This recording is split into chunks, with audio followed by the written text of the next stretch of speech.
Power steering pump removal, 2000 Ford F150 5.4 liter. Required tools for this job will be a 10mm, a variety of extensions, a pair of channel locks, a 5/8 wrench, and we also used a 3/8 ratchet. We used channel locks to undo the spring clamp on the low pressure hose going to the power steering pump.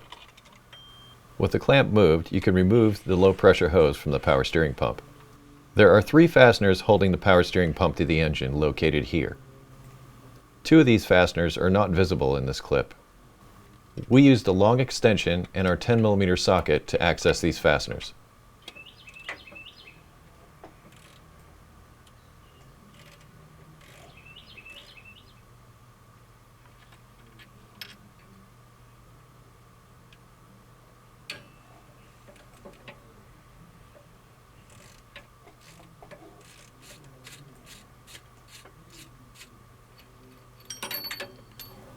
We used our 5/8 wrench to disconnect the high pressure line from the power steering box. We found it was easier to disconnect the high pressure line from the steering box than it was to disconnect it from the back of the power steering pump. We then removed the final 10mm fastener holding the power steering pump to the engine block.